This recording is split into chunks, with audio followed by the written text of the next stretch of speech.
Hello hello. Okay, record ஆகுது. வணக்கம். அதாவது பார்த்தீங்கன்னா, தமிழ்லேயே பார்த்துருப்பீங்க, ஹாட்ஸ்பாட் என்ற ஒரு படத்தை பற்றி தான் நான் பேச போகிறேன். ரிவ்யூ மாதிரி இருக்குமான்னு இருக்கலாம், ரிவ்யூ மாதிரி இருக்கலாம். ஜஸ்ட் இந்த படத்தை பற்றி நான் பேசுகிறேன். நேற்று ராத்திரி தான் பார்த்தேன். இந்த டேரக்டருக்கு வந்து பார்த்தீங்கன்னா விக்னேஷ் கார்த்திக் அவர் பேர். உங்களுக்கு கொஞ்சம் கூட ஈவிரக்கமே கிடையாது, ஈவிரக்கமே இல்லை. அப்படிதான் இந்த படத்தை எடுத்து வச்சிருக்காங்க. அப்படிதான் எனக்கு இருந்துச்சு இந்த படத்தை பார்க்குறப்ப.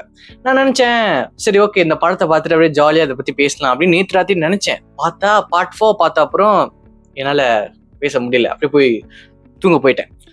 அதாவது பார்த்தீங்கன்னா இந்த படத்தை வந்து பார்ட் 1, பார்ட் 2, பார்ட் 3, பார்ட் 4 4 பாகமாக எடுத்திருக்காங்க. அதாவது கண்டினியூஷனாக இல்லை. எப்படின்னா, வானம் படத்தில் பார்த்தீங்கன்னா சிம்பு சருக்குன்னு ஒரு தனி லைஃப் இருக்கும், பரத் சருக்குன்னு தனியாக லைஃப் இருக்கும் பார்த்தீங்களா. அது கடைசியில் வந்து ஒரு பிளாட்ல வந்து merge பண்ணுவாங்க. ஆனால் இந்த படத்தில் வந்து merge பண்ணல, தனித்தனியாக எடுத்திருக்காங்க. பார்த்து உங்களுக்கு புரியும். அந்த ஒவ்வொரு பார்ட் பற்றி தான் நான் பேச போகிறேன். பார்ட் 1 பேர் என்னன்னா ஹாப்பி மேரிட் லைஃப்.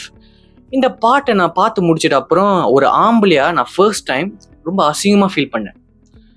என்ன நினைச்சு இல்லை, என்னோட சரித்திரத்தை நினைச்சு, இந்த ஆணோட சரித்திரத்தை நினைச்சு ரொம்ப அசிங்கமா ஃபீல் பண்ணேன். ஏன்னா எந்த அளவுக்கு ஒரு பெண்ணை வந்து அடிமைத்தனம் பண்ணியிருக்காங்க அப்படின்னு நினைக்கிறப்ப ரொம்ப கஷ்டமா இருந்துச்சு. அதுவும் அதெல்லாம் ட்ரெடிஷன் வெளியே அதெல்லாம் ஃபாலோ பண்றாங்கன்னு நினைக்கிறப்ப, நம்ம ட்ரெடிஷன் மட்டும் கிடையாதுங்க, முக்காவாசி ட்ரெடிஷன்ஸ்லாம் அப்படியே தான் ஃபாலோ பண்றாங்க. அது வந்து எப்படின்னா, எப்படி ஒரு நாய்க்குட்டி காலத்துல வந்து கயிறை கட்டிட்டு நான் நில்லா நிக்கணும், உட்காரணும், அங்க போனா போகணும் அப்படின்னு சொல்றோமோ, அதே மாதிரி ஒரு பொண்ணு காலத்துல தாலி கட்டின அப்புறம் நான் சொல்றதான் நீ செய்யணும் அப்படின்னு ஒரு அடிமைத்தனம் பண்ணுவாங்கல்ல. அது வந்து பின்ன நடந்துட்டு இருந்துச்சு, இப்பயும் நடந்துட்டு இருக்கு. அதுக்கப்புறம் தான் வந்து சில பேருக்கு தெரிய வந்து இந்த ஃபெமினிசம்னு ஒரு புரட்சியை வெடிக்க ஆரம்பிச்சிச்சு. அதை பத்தி தனியாவே பேசலாம். என்னன்னா, இன்னும் நடந்துட்டு இருக்குன்னு நினைக்கிறப்ப ரொம்ப கஷ்டமா இருக்கு. ஆமா, ஒரு பொண்ணு நல்லா படிச்சிருக்கோம், நல்லா வேலை கிடைக்கும், ஆனா கல்யாணம் பண்ண அப்புறம் இல்ல வேலை செய்யக்கூடாது, வீட்டு பார்த்து. ஆனா இப்ப இருக்கிற ஃபைனான்சியல் சிச்சுவேஷனுக்கு 2 பேர் வேலைக்கு போனாதான் குடும்பத்தையே பார்த்துக்க முடியுது. ஓகேயா?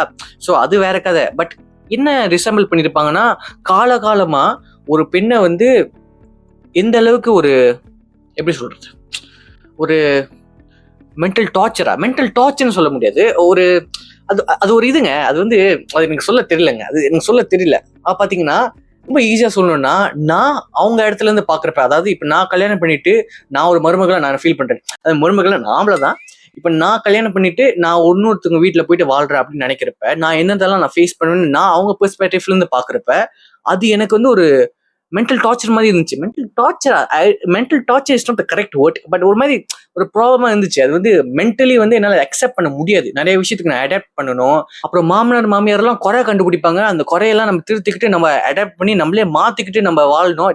டேய் நான் வந்து என் அப்பா அம்மா சொன்னாலே கேட்க மாட்டேன், நீ யார நடுவில் கௌஷிக் மாதிரி. எனக்கே அப்படி ஒரு ஃபீல் இருக்கிறப்ப, அவங்கலாம் வந்து எப்படி இதெல்லாம் ஃபேஸ் பண்ணி அதெல்லாம் தாங்கி, அதான் நீங்க அந்த படத்தை போய் பாருங்க, அந்த பார்ட் 1 பாருங்க, அது உங்களுக்கு தெரியும். பார்ட் 2 வந்து என்னன்னா, பார்ட் 2 பேர் மறந்துருச்சுங்க, அது என்னன்னு தெரியல. பட் பார்ட் 2 வந்து எனக்கு கதை ஞாபகம் இருக்கு. அதை பார்த்தீங்கன்னா, இந்த கதை வந்து செம்ம ஃபன். இருங்க, நான் கொஞ்சம் நவுத்திக்கிறேன். அதாவது பக்கத்துல அம்மா இருக்காங்க, கேட்டாலும் கேட்டுருவாங்க.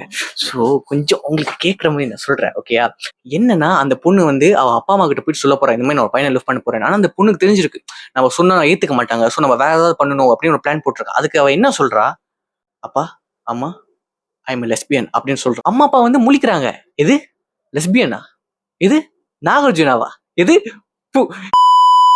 என்னடி இப்படி பண்ணிட்டோம், ஐயோ குடும்ப மானத்தை வந்து இப்படி பண்ணிட்டேடி, என்னடி நீ ஒரு ஆம்பளை லெஃப்ட் பண்ணியிருந்தா கூட பரவாயில்ல, ஒரு பொம்பளை போய் லெஃப்ட் பண்ணியா, ஐயோ அப்படின்னு அந்த பொண்ணை போய் அடிக்கிறாங்க. அம்மா இருங்கம்மா சரிம்மா, நான் பொம்பளை எல்லாம் லெஃப்ட் பண்ணல, ஆம்பளை தான் லெஃப்ட் பண்ணேன், இப்படி சொன்னாதான் நீங்க ஏத்துப்பீங்க, உங்க வாயில இருந்து வர வச்சேன் அப்படின்னு லாக் பண்றாங்களாம்.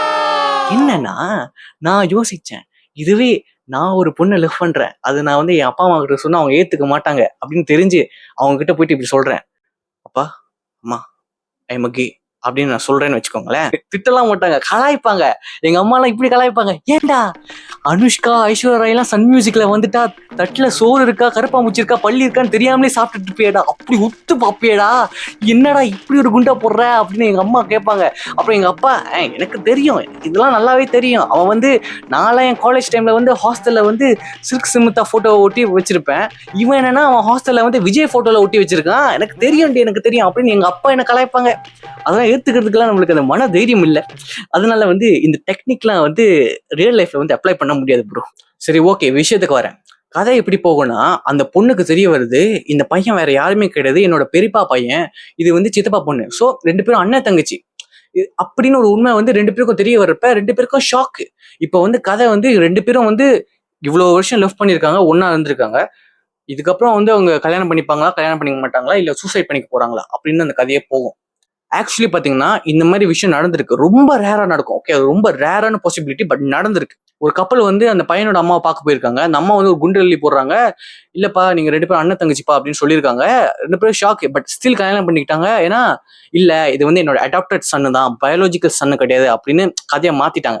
பட் எனக்கு வந்து நான் அது மீம் படிக்கிறப்ப ஒருவேளை வந்து அது காதலுக்காக போய் சொல்லியிருக்காங்களா அப்படின்னு எனக்கு தெரியல. இன்னொரு கதை என்னன்னா, 2 பேர் கல்யாணம் பண்ணிட்டாங்க. குழந்தை பிறந்துருச்சு. 7 வருஷம் கழிச்சு தான் தெரிய வருது 2 பேரும் அண்ணன் தங்கச்சியா. பட் ஸ்டில் அவங்க 2 பேரும் வந்து இந்த சொசைட்டி என்ன சொன்னாலும் பரவாயில்ல, நாங்க 2 பேரும் வந்து ஹஸ்பண்ட் ஒய்ஃபா தான் வளருவோம் அப்படின்னு வந்திருக்காங்க. இது வந்து பாக்குறப்ப எனக்கே வந்து ஒரு மாதிரி ஜாலியா தான் நான் பார்த்துட்டு இருந்தேன் அந்த சீனை. ஆனா அந்த இடத்துல நீங்க இருந்திருந்தீங்கன்னா நீங்க நினைச்சு பாருங்க, இவ்வளவு வருஷமா ஒரு பொண்ணை லவ் பண்ணிருப்போம். அந்த பொண்ணு திடீர்னு நமக்கு தங்கச்சின்னு தெரிய வரப்ப எவனுக்கும் அது நடக்கக்கூடாதுடா, எவனுக்கும் அது நடக்கக்கூடாது. இது வந்து பார்ட் 2. பார்ட் 3 பேர் என்னன்னா தக்காளி சட்னி. இந்த பார்ட் 3 வந்து நான் ஸ்பாயில் பண்ண விரும்பல. நீங்க போய் பாருங்க. யாருக்கெல்லாம் லவ்னா என்ன, லஸ்ட்னா என்ன, கமிட்மெண்ட்னா என்ன, இதெல்லாம் தெரியாதவங்களா இருப்பாங்க பாத்தீங்களா? நீங்களும் போய் பாருங்க. லவ் பண்றீங்களா போய் பாருங்க. லவ் பண்ணலையா, பண்ண போறீங்களா போய் பாருங்க. லவ்னா என்னன்னு தெரியாதா போய் பாருங்க. ஆனா பார்ட் 1 பார்ட் 2 வந்து ஃபேமிலியோட பார்க்கலாம். பார்ட் 3 ஃபேமிலியோட பார்க்க முடியாது. பார்ட் 4 வந்து கஷ்டமா இருக்கும் ஃபேமிலியோட பாக்குறதுக்கு. அதான் பார்ட் 4 பத்தி நான் பேசணும்னா, இந்த பார்ட் 4 பார்த்த அப்புறம் தான் ஈவருக்குமே இல்லைன்னு நான் டைரக்டர் சொன்னேன். சரியான ட்ரோமா. மகாராஜா படத்துல வந்து விஜய் சேதுபதிக்கு வந்து நம்மளோட பொண்ணு ஒரு நிலைமையில இருக்கிறதுக்கு ஒரு ரூம்ல போயிட்டு பாக்குறப்ப வெளியில வருவார்ல, ஒரு கஷ்டமான சீன் அது. என்னால பார்க்க முடியல.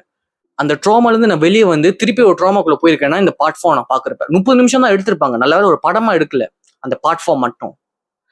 ஃபேமுக்காக தன்னைத்தானே இந்த சொசைட்டிக்காக மாத்திக்கிட்டு அந்த ஃபேமுக்காக அலையறாங்க பாத்தீங்களா? அதுல நானும் ஒருத்தன். நானும் ஒரு விக்டிமா இருந்திருக்கேன். என்னோட கண்டென்ட்லாம் வந்து பாத்தீங்கன்னா ரொம்ப அந்த மாதிரி 18+ அப்படிலாம் கிடையாது. ரொம்ப பொண்ணுங்க பொண்ணுங்க பொண்ணுங்க ரொம்ப ரொம்ப காஜில சுத்திட்டு இருந்திருப்பாங்க. என்ன நினைச்சாலும் எனக்கே ரொம்ப அசிங்கமா இருந்துச்சு. என்னோட ஃப்ரெண்ட்ஸும் என்ன திட்டல. அவங்க ஜஸ்ட் சப்போர்ட் பண்ணிட்டு இருந்திருக்காங்க.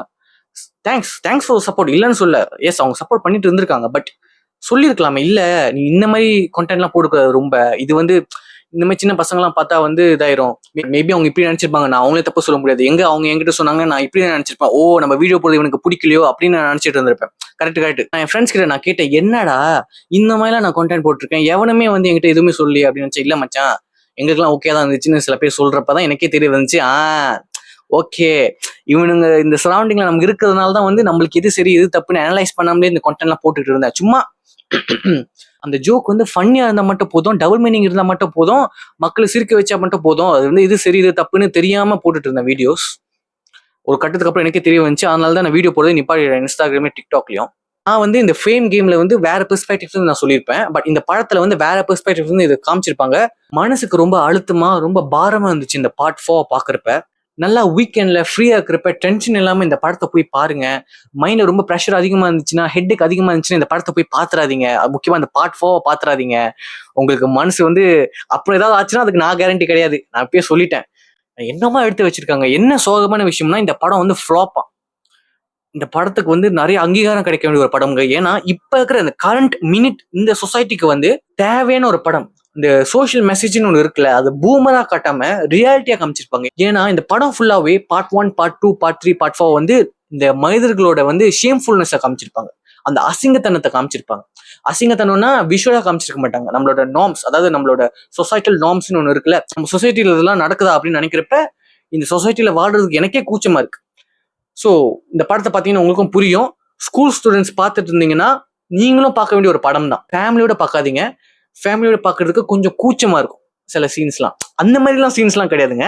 ஃபேமிலியோட பார்க்க கூடாதுன்னு நான் சொல்லலைங்க. ஃபேமிலியோட பார்க்க வேண்டான்னு தான் சொல்றேன். ஏன்னா சில சீன்ஸ் பார்க்குறப்ப கூச்சமா இருக்கும். ஸோ அது உங்களுக்கு அந்த ஆக்வர்ட்னஸ் வந்து அந்த படத்தை பார்க்குறப்ப இருக்கக்கூடாதுன்னு தான் தனியாக பாருங்க, லேப்டாப்ல பாருங்க அப்படின்னு நான் சொல்றேன். அவ்வளோதாங்க. நல்ல படங்க, நல்ல படம், நல்லா ரிசீவ் பண்ண வேண்டிய படங்க. எனக்கு வந்து இந்த படம் வந்ததும் தெரியல, போனதும் தெரியல, எப்போ வந்துச்சுன்னு தெரியல. டிவியில போட்டாங்கன்னு பார்த்தேன். உண்மையிலே ஒருத்தே போய் பாருங்க. ஓகே, நன்றி, வணக்கம்.